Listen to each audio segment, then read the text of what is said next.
4 tickets for you. Be caller 10. You and 3 pals at Monster Jam. Good luck. 216-578-1007 or 800-348-1007. Who needs broadcasting awards? The I Like the Sound of My Own Voice award. When you've won World's Sexiest and 5 years in a row. And the winner is Alan Cox. On 100.7 WMMS.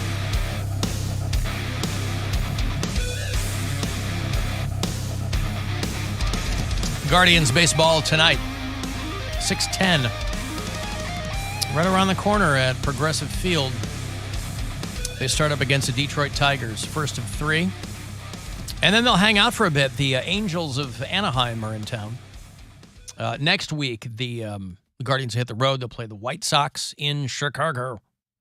But tonight, 6:10, we'll roll around 6. And then right into your first pitch against the Tigers. What else? Why is Mary not here for the feet conversation? She's gone. I don't know what to tell you. She's in New York. I don't control the woman. She probably would have been able to add, although she sells pictures of her feet. And I'm not quite sure what that has to do. I don't think she's a representative of all things foot fetish. If you woke up and somebody was sucking on your toes, at the very least, it would be, because there was probably a half a second when that guy was just kind of coming out of being asleep, where he thought it was great. It's like, oh my God. You know, when you're kind of in that gauzy haze when you first wake up, you're kind of in between reality and the dream world. You don't know where you are yet. I was falling asleep last night, and I was positive that someone was singing in my living room. Won't surprise you to know, there was no one singing in my living room. But I woke up, I didn't even feel like I was asleep. I kind of sat up, cocked my head, and then realized pretty quickly, I was falling asleep, or I was beginning a dream or something.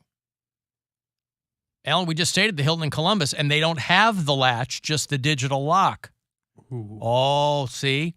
This is the workaround for the foot freaks at the front desk. Listen, the circumstances. They don't even have a... But I thought most deadbolt? hotels had like they said they don't have the bolt thing, only the digital lock. They don't have the latch. You know what I'm talking about? The thing that swings around, and so that you could open the door, but the latch would stop it. Mm-hmm. Many moons ago, when I was the front desk manager for a hotel in downtown Chicago, we would run into things like that, and this was way before digital locks. We had to give people keys. It's the early 90s. Had to give people keys to get into their room. And every so often, we would have somebody who was in a room they shouldn't have been in.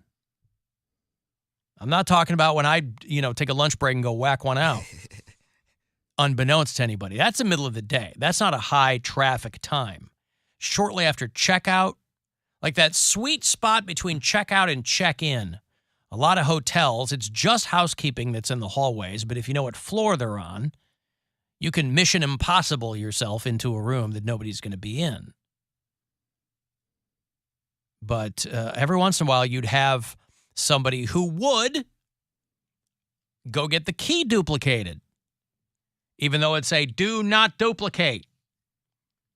You could find places to do it. These days, I think they're a little bit more fastidious about that.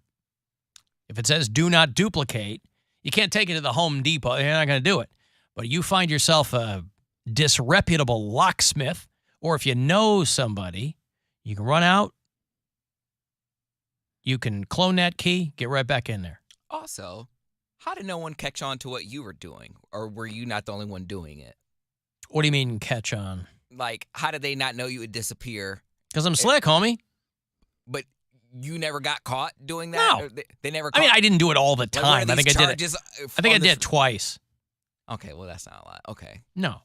This wasn't like a regular thing I did. I thought it was. I was like, okay, every day at the lunch break. No. I did have a job to do. It's just like, on the rare occasion, like I said, that middle of the day where people are checked out, but nobody's checking in yet, that noon to 3 slot. See, these days, some hotels are getting real slick, and they're trying to charge you more for less. What do they call that? Shrinkflation, where something doesn't necessarily cost more, but you get less, rather than charging you more for something. They call it shrinkflation. Well, what hotels now are doing is they're moving the check-in and the checkout times. Mm-hmm. Standard operating procedure for decades was in at 3, out at noon. Now, a lot of these places are getting slick, where they're like in at 4, out by 11. Yep. So you got to call them and go, hey, can I get a late checkout, which isn't really late because it's supposed to be noon in the first place? And they go, yeah, okay. So maybe they're trying to, I don't know, maybe it's a staffing thing and they're trying to give fewer housekeeping people more time to get rooms clean. The 11 o'clock thing has been pretty common. For as long as I can remember. Yeah. Really? Like, I just stayed at a Holiday Inn and they had a checkout at noon and I was like, oh, that's late. That's amazing. I didn't know. Usually it's, 11. I haven't seen that until maybe the last couple of years. Yeah, I remember because the last hotel I stayed in was at Niagara Falls, and they had a breakfast. I was like, "We still getting a free breakfast, right?" He's like, "Oh, absolutely." I was like, "I'll wake up early for it," because he couldn't get me out of bed before 11. I keep telling McBoyfriend that I'm evil before 11. It's not personal. That's the name of his autobiography. Evil before 11. So he would poke me to wake up. I'm like, we'll play when I get up. Just leave. He's like, no, the breakfast ends at 10. I said, all right, let me get up. I throw something on. I go down there, hair looking crazy, didn't brush my teeth. I'm like, I'm going to get some yogurt, and I'll get some chocolate milk, and I'll get some bagels. And yogurt and chocolate milk. Look at you. Yeah. Wow. This cat's going to be farting all day long. You can't tempt me with a free breakfast. Not even a continental breakfast? I mean, I had some of that too. Mike in Parma says I got the complimentary Continental breakfast. Ugh. Indeed. No, but I had to check because I forget where it was. Might have been last time I was home when the hotel Gwen and I were staying at, and the dude knocks at 11, and we were pretty much set to go, but we're just kind of kicking around, kicking you out? Well, because checkout was at 11. Now I check all the time, but I think it was maybe last Thanksgiving was the last time I was home. And the guy knocked at 11. And he's like, cool, you guys gonna? I go, yeah, we're good. He goes, okay, checkout's at 11. I go, sorry, homie. I said, yeah, we'll be out in a few minutes. He's like, okay. Because a lot of times if you call for a late checkout, they won't cross-reference that with housekeeping. Or they won't update their sheet. So they come, even if it is noon, they come knocking at 11. And I'm not trying to get salty because I did that gig back in the day. I mean, that's housekeeping. I was the front desk manager. But sometimes they got to call you up and they go, hey, you got to roust this dude. Because some people don't want to leave. I was going to say, I have friends that worked in the hospitality business, and they said that there's always a hall of shame, like the worst room they've ever cleaned or the worst clients they've ever had, and they all talk amongst themselves about their experience. Yeah, there's that. Does every hotel have that? Probably, yeah, because people are animals. I mean, if it's hang it up in the break room, guys, you got to see this room, or poop everywhere. Cleveland, there's always things going on in Cleveland, understood. But, the local hotel industry probably is focused on things like, oh, my God, there's a convention this weekend, or next month there's X, Y, and Z. Chicago hotels downtown, there's always a convention all the time. So, yeah, you have drunk conventioners but ours was not a big hotel. It was like a smallish boutique hotel. We had a guy who lived on the top floor. That's where he lived. And then the rest of it was hotel. He paid whatever. He was crazy rich, old, senile, whatever. He would walk around in his robe. Hi, Mr. Wiese, hi. Part of your training was you got to know who Mr. Wiese is. He lives on the very top floor. Don't ever give him a hard time, ever. He's old. He's crusty. He'll make your life hell if you even cock an eyebrow at him. But he pays a ton of money to live on the top floor. So give him a wide berth. And he would. He'd walk around like it was his house. He'd be in the lobby in his sandals and his robe, half open. You know, he'd have a Tribune under his arm and like, okay. What did he do for, like, when he did work? I guess he was a very, very prolific, well-known architect in Chicago. Wow. Because I Googled him one time. I was like, oh, this guy was a big deal. But he was old by the time he got to our hotel. Our hotel's not even there anymore. It's like a Best Western or something. It was called the Richmond Hotel back in the day. And, yeah, he lived on the top floor.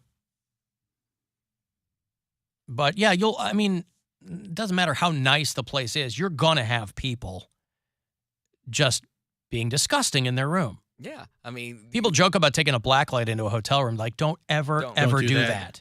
Kyle Kinane's got a fantastic bit about that on his new special where he's like, I just want to live in the fantasy. Like, I just want... Like, don't tell me how gross hotel. I know they're gross. I like the illusion of clean. That's all I need. And I feel the same way because I know gross. I've done gross things in hotels. I know other people do gross things in hotel. Yeah. But I'm gonna buy into the illusion. Especially because I like staying in hotels. Especially if there's like a gay weekend, like a Columbus hotel during Pride Week. Bro, the Aloft. Yay! I know. But see, that's or gay Pride Weekend in Cleveland. But see, or Pride Weekend anywhere. I understand, but that's not that bad. Clevelanders, honestly, our Pride, you fairy. It's not to the point where it's a destination Pride. Like Columbus is a destination Pride. You get gays from all over Ohio. Why is that? Because Cleveland just hasn't established that type of party yet. Columbus Pride is an event. Okay. It's Friday, Saturday, Sunday. That entire week is filled with Pride events. Cleveland is just, I don't know why, just like it took us forever to get like a gay district. I was going to say, but didn't we have the gay games a few years ago here? Wasn't that a big deal? Yes, but that was just... I know, it was like one time in 15 years. And they probably needed the hotel space because they knew wasn't nothing going on here because it was Akron and Cleveland. But for what, I don't know why. But they've upped their Pride here in Cleveland because they do flat out Pride, and that's 2 nights now. That started as 1 night. Yes, but I gotta host it. They're building it up. Yeah, I got to host it solo this year because Poundcake's busy doing a wedding.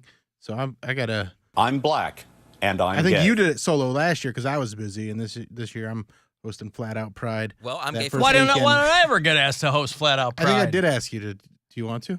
No, but a guy likes to be asked. I think I did ask you, and you said no. Yeah, I just because MC Wettings is working. Mm-hmm. Yeah. Okay. So I have an event already scheduled, but I think I'm still available for Columbus Pride. And you make yourself available for Columbus Pride. And that's the thing. It's a destination. People come from West Virginia. People come from Indiana. People come from Pittsburgh. Don't you go to Chicago Pride or no? I've never been to Chicago Pride. Really? I've never been to any Pride outside of Ohio. Oh, I didn't know that.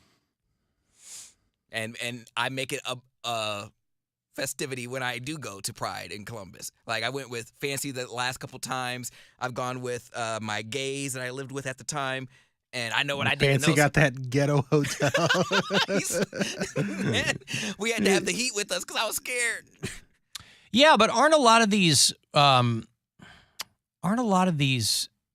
stupid drag ordinances going to cut in on things like Pride? Not in Ohio. They don't have anything like that in Ohio? No. I bet they're trying. Not at Short North. And even if it's still, they wouldn't listen to it. They have I'm just saying. I mean, there are a lot of cities in states that have those anti-drag legislations where they're like, this is really going to cut into Pride.